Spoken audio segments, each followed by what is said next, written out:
भाइयों और बहनों, आज मैं आपको एक ऐसी कहानी सुनाने जा रहा हूं जिसे सुनकर कई लोगों की रातों की नींद उड़ गई थी। कहानी है गांव से दूर खड़ी उस एकांत, उजड़ी और भूतिया काली हवेली की। शुरुआत। कहते हैं जब इंसान कहीं नहीं रहता तो जगहें भी अपनी कहानी खुद ही बुनने लगती हैं। और काली हवेली, अरे साहब, उसके तो हर पत्थर में एक डर सोया था।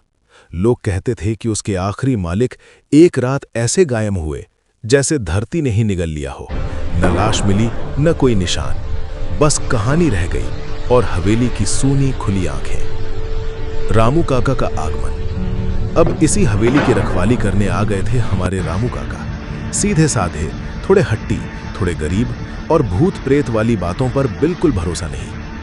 कहते थे भूत भूत कुछ नहीं होता, बस लोगों का वहम है। लेकिन काका ये नहीं जानते थे कि कुछ जगहें वहम नहीं, वास्तविकता होती हैं। हवेली की पहली रातें। जब काका ने पहली बार कदम रखा तो हवेली ने उन्हें ऐसे देखा जैसे कोई बहुत पुरानी भूख जाग उठी हो। धूल के बिछे हुए गद्दे, दीवारों के जालों में अटकी सदियों की चुप्पियां और कमरों की हवा जो जाने कब से बंद थी। काका ने सफाई शुरू की, खिड़कियां खोलीं, रोशनी अंदर लाई। लेकिन हवेली को जैसे ये पसंद नहीं आया। पहले 2 दिन सब ठीक, पर तीसरे दिन से हवेली ने अपने खेल शुरू कर दिए। कभी कमरे में कोई परछाई पीछे से गुजर जाती, कभी रसोई की चीजें अपनी जगह पर नहीं मिलती। और एक रात तो काका ने वो भारी लोहे का संदूक अपने आप सरकते हुए देखा। काका रुक गए, सांस अटक गई, दिल धड़कने लगा जैसे छाती से बाहर निकल आएगा। आवाजें जो कहीं से भी आती थी। अब रातें और भी अजीब होने लगी।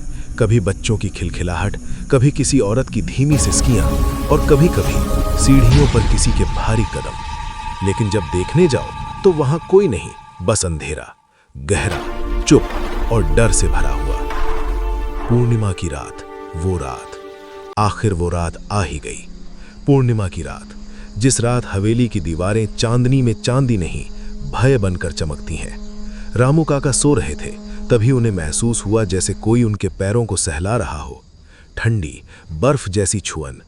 काका ने आंखें खोली और देखा काले धुएं जैसी आकारहीन एक परछाई उनके सामने खड़ी थी।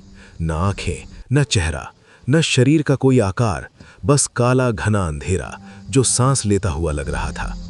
काका की आवाज गले में ही अटक गई। चीखना चाहा पर आवाज जैसे किसी ने चुरा ली हो।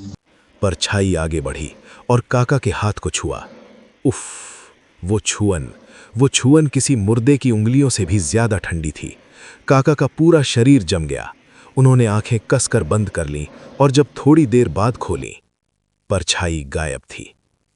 अगली सुबह सूरज की पहली किरण फूटते ही रामू काका भागे, इतना भागे कि पीछे मुड़कर नहीं देखा। गांव पहुंचे, लेकिन पहले जैसे कभी नहीं रहे। हमेशा चुप, हमेशा खोए हुए, जैसे उनका आधा हिस्सा उसी हवेली में रह गया हो। अंत अभी भी बाकी है और आज भी काली हवेली वहीं खड़ी है। रात ढलते ही कहते हैं उसके कमरों से फुसफुसाहटें आती हैं, बच्चों की हंसी और किसी औरत के रोने की आवाज। कुछ रहस्य अधूरे ही अच्छे होते हैं और काली हवेली उन्हीं राजों का घर है।